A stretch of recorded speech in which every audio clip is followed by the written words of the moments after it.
Hello everyone, आप सभी को नमस्कार, जूले, साजिलो, सत श्री अकाल और आदाब। मेरा नाम है अरुण और मेरा फिटनेस ब्लॉग चैनल में आपका स्वागत है। आज का मेरे वीडियो का टॉपिक है break your limit, unlock your full potential.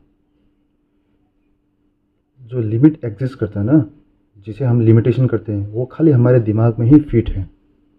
हम उससे कहीं गुना आगे ज़्यादा कर सकते हैं। जैसे कि कोई चीज़ अगर हमें बड़ा अचीव करना है, कुछ चीज़ बड़ा करना है अपना फ्यूचर के लिए, अपना गोल के लिए हमें अचीव करना है, तो हमें बहुत आगे सोचना पड़ेगा। इम्पॉसिबल को पॉसिबल करना पड़ेगा, वेदर इट इज़ करियर हो या फिर फिटनेस हो या पर्सनल ग्रोथ हो। कोई भी लिमिटेशन को तोड़ने के लिए हमें होना पड़ेगा डिसिप्लिन, रेजिलियंस या फिर अनस्टॉपेबल माइंडसेट। विदाउट डिसिप्लिन हम कोई भी चीज़ अचीव नहीं कर पाएंगे। हर चीज़ का टाइम टेबल होना पड़ेगा, एक पैटर्न होना पड़ेगा, फ्लेक्सिबिलिटी होना पड़ेंगे एज पर द सिचुएशंस, और अनस्टेपेबल माइंडसेट। हमारा दिमाग रुकना नहीं चाहिए, भले कोई भी सिचुएशन में, भले हम खाते पीते हो या फिर सोते वक्त या फिर कहीं जाते वक्त, हमारे दिमाग में एनी टाइम वो होना चाहिए कि हमें आगे क्या करना है, हमें हर दिन कैसे इम्प्रूव करना है, एक स्टेप आगे क्या सोचना है। तो इसी के लिए मैं आज इसी टॉपिक में आज मैं इस वीडियो में पॉइंट वाइज बताऊंगा। सबसे पहले है चैलेंज योरसेल्फ।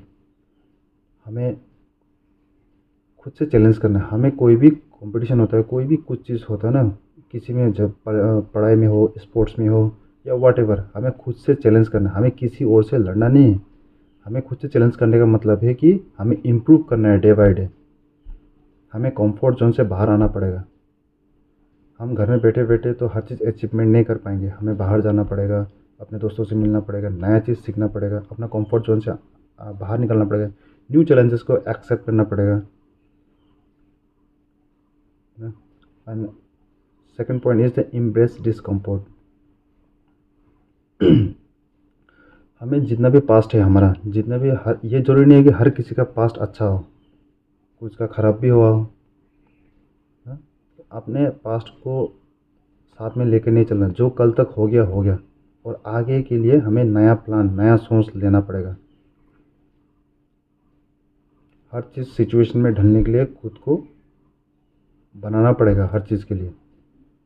नेक्स्ट पॉइंट है ट्रेन हार्डर, थिंक बिगर। जैसे फौज में बोलता है ना, जो ट्रेनिंग का दौरान जितना पसीना बहाता है, उतना लड़ाई के दौरान खून बचाता है। वैसा ही है हर एक स्टूडेंट्स के लिए, भले वो यूपीएससी के लिए ट्राई करिए, एनडीए के लिए, सीडीएस के लिए, कोई भी, या फिर अपना बोर्ड के एग्जाम।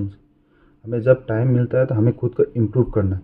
डे बाय डे हमें एवरीथिंग पढ़ना है, भले वो न्यूज़पेपर हो, न्यूज़ हो, करंट अफेयर्स हो या फिर जनरल नॉलेज हो। हमें हर चीज़ को करना ही पड़ेगा आगे। हर लेवल को टेस्ट करना पड़ेगा। If you want to achieve bigger, तो हमें हार्ड ट्रेन करना ही पड़ेगा और हमारा सोच बड़ा होना पड़ेगा। It's very important. हमें बड़ा ही सोचना पड़ेगा। अगर हम नीचे लेवल का सोचेंगे तो फिर हम आगे बढ़ नहीं पाएंगे। ये बहुत ही हमारे दिमाग को असर करता है। तो इसलिए हमें कुछ करना है या फिर आपको कुछ करना है तो बड़ा सोचना पड़ेगा। अपना mind physically and mentally fit होना पड़ेगा हर चीज़ के लिए, क्योंकि हर चीज़ कंफर्ट जोन में नहीं होता है। And next step is stay consistent. हमें किसी भी चीज़ को पाने के लिए उस चीज़ में लगे रहना पड़ेगा। ये नहीं कि हमने कल एग्ज़ाम है तो आज पढ़ने से नहीं होगा, या फिर कल इंटरव्यू है तो आज प्रिपरेशन करने से नहीं होगा, राइट। या फिर कल लड़ाई है तो आज प्रैक्टिस करने से नहीं होगा। हमें रेगुलर प्रैक्टिस करना पड़ेगा हर चीज़ का। डे बाय डे इम्प्रूव होता है, और ये इम्प्रूव आपको दिखाई नहीं देगा। ये इम्प्रूव जिस दिन आपने शुरू किया और लास्ट में आपको पता चलेगा कि आपने बहुत सारा इम्प्रूव किया है। एक स्टेप, भले वो कितना भी स्लो हो, हमें चलना ही पड़ेगा आगे, धीरे धीरे, स्लो स्लो, रुकना नहीं है। और लास्ट में है बिलीव योर सेल्फ। हमें खुद का ऊपर भरोसा होना पड़ेगा। अगर हमारे खुद का ऊपर भरोसा ही नहीं है तो हम आगे कैसे बढ़ पाएंगे। हमारे सभी को अपना ऊपर विश्वास होना पड़ेगा, तभी कोई भी लड़ाई जीत पाएगा। अगर हमें खुद का ऊपर कोई भरोसा ही नहीं है, अपना कॉन्फिडेंस ही नहीं है, फिर आगे कैसे बढ़ पाएंगे। और हर चीज़ आसान नहीं होता है, हर चीज़ का कोई भी चीज़ आसान नहीं होता है। इसलिए अपना फिजिकल एंड मेंटली फिट रहना बहुत ज़रूरी है। खुद को ट्रेन करना, कभी भी मौका मिलता है कि उसको यूटिलाइज़ करना है, ठीक से पढ़ाई करना है, वॉकिंग, रनिंग, वर्कआउट हो गया, बाहर जाके भी फ्रेश होते रहना है, या फिर अपने फैमिली पेरेंट्स के साथ बाहर जाते रहना है। तो इस हिसाब से मैं एक एग्जांपल दूंगा। लास्ट ईयर 2024 में समर पैरालंपिक हुआ था पेरिस में, जो कि हुआ था 28 अगस्त टू 8 सितंबर 2024। इसमें क्या होता है कि जो भी एथलेटिक्स है उसमें कुछ डिसेबिलिटीज़ होते हैं, थोड़ा उनका बॉडी में कुछ प्रॉब्लम होता है। तो उन्होंने जब ये कंपटीशन हुआ था, तो हमारा जो इंडियन पैरालंपिक को जो एथलेटिक्स किए थे, उन्होंने, आप विश्वास नहीं करोगे, 29 मेडल्स लेके आए थे जीत के, जिसमें से 7 गोल्ड हैं, 9 सिल्वर एंड 13 ब्रॉन्ज है। और अंडर 18 में आए थे, हमारा 18 नंबर में आए थे। और उसी जगह में लास्ट ईयर 2024 में समर ओलंपिक हुआ था इन पेरिस, फ्रांस, जो कि 26 जुलाई से 11 अगस्त 2024 में हुआ था, जिसमें ओनली 6 मेडल लेके आए थे। उसमें से 1 सिल्वर था और 5 ब्रॉन्ज, उसमें कोई भी गोल्ड नहीं था। और ये अंडर 50 में भी नहीं आए थे, जबकि ये 71 नंबर में आए थे। इसका मतलब आप समझते क्या है, जो डिसेबिलिटीज़ पर्सन है वो भी हमारे जैसे हैं, जो भी एथलेटिक्स के हैं नॉर्मल ओलंपिक के लिए, वो भी हमारे जैसे हैं। लेकिन मैं कहना चाहता हूँ कि जो डिसेबिलिटीज़ पर्सन है, जिसने इतना अच्छा अपना अपना प्रेजेंट किया वहाँ पे, जो भी 29 मेडल, जिसमें से 7 गोल्ड है, वो भले वो डिसेबिलिटीज़ है, बस उनका सोच उन्हें कहीं आगे लेकर जाता है, बहुत ही आगे। वो भी हमारे जैसे ही हैं, उन्हें तो कुछ एक्स्ट्रा तो मिला नहीं, वो या तो फिर वो कोई दूसरा प्लेनेट से तो आया आया नहीं, हमारे ही लोग हैं, हमारे देश देश के ही हैं, वो भी हमारे जैसे ही सोचते हैं। बट उनका जो करने का इच्छा है ना, वो कहीं गुना आगे है, कहीं गुना बड़ा सोचते हैं एंड पॉजिटिव रहते हैं।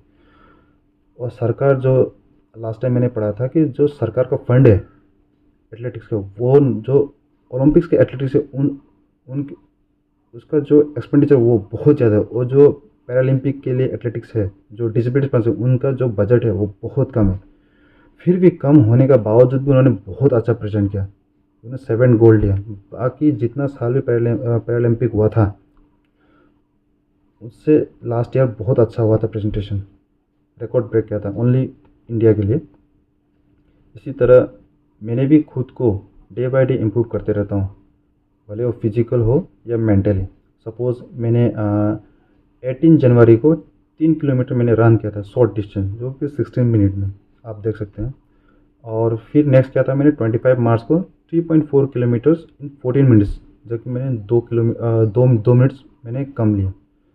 तो लॉन्ग रनिंग इसी तरह से, जैसे मैंने 2 फरवरी को मैंने दौड़ा था 10 किलोमीटर इन 56 मिनट्स।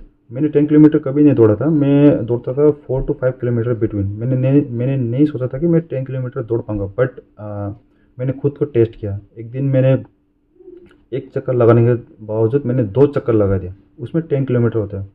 बट फिर भी मेरे पास उस समय बहुत सारा एनर्जी सेव था, मैं बहुत खुश भी हुआ था। फिर मैंने सोचा कि नेक्स्ट टाइम इससे बड़ा करते हैं, इससे और एक आगे जाते हैं, एक स्टेप आगे। तो फिर मैंने 9 फरवरी को मैंने 16 किलोमीटर दौड़ा, जिसमें मेरे को लगा 1 आवर एंड 25 मिनट्स, और मैं बहुत खुश हुआ। और मैं कोशिश करता हूँ कि इसको भी मैंने ब्रेक करने के लिए मैं कोशिश करता हूँ 30 जाने के लिए, 30 किलोमीटर। बट उसके लिए मेरे को फिजिकली और मेंटली फिट होना बहुत ज़रूरी है। आप नेक्स्ट देखिए साइकिलिंग। साइकिलिंग तो हर कोई चलाता है, मैं भी चलाता हूँ डे टू डे लाइफ में। लेकिन मैंने खुद को टेस्ट करने के लिए 16 मार्च को मैंने साइकिलिंग किया था 21 kilometre. It takes me 58 minutes. फिर मैंने सोचा कि नहीं, इससे नहीं होगा, इससे और एक स्टेप जाऊंगा आगे और इस लिमिट को मैं ब्रेक करूंगा।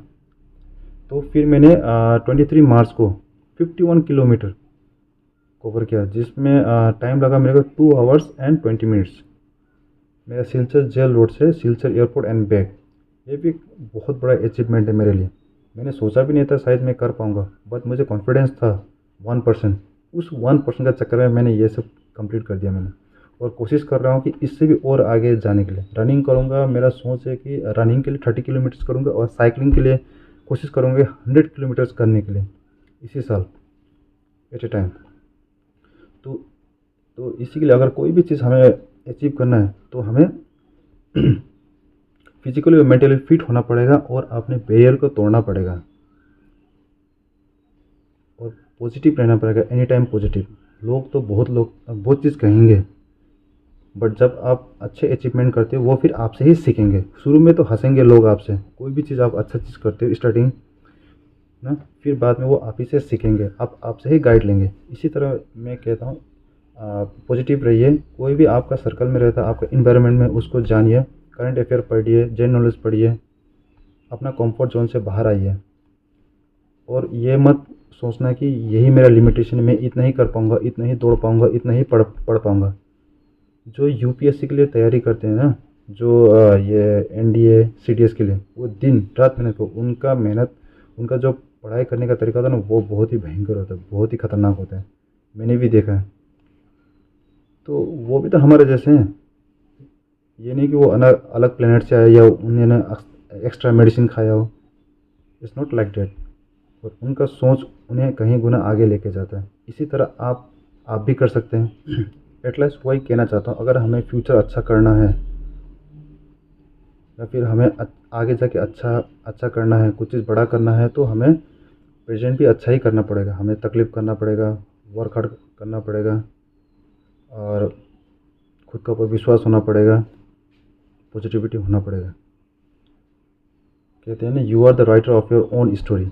हम अपनी कहानी हमें खुद ही लिखना है, या फिर हमें अपना लाइफ का जो पेंटिंग है हमें खुद ही पेंट करना है।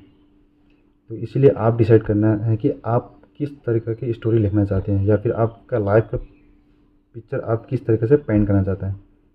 सो एट लास्ट वही कहता हूँ कि आप सभी को मेरा वीडियो पसंद आया तो please do likes and subscribe, because it's totally free और आपका सपोर्ट मुझे मोटिवेशन करता रहेगा। जय हिंद।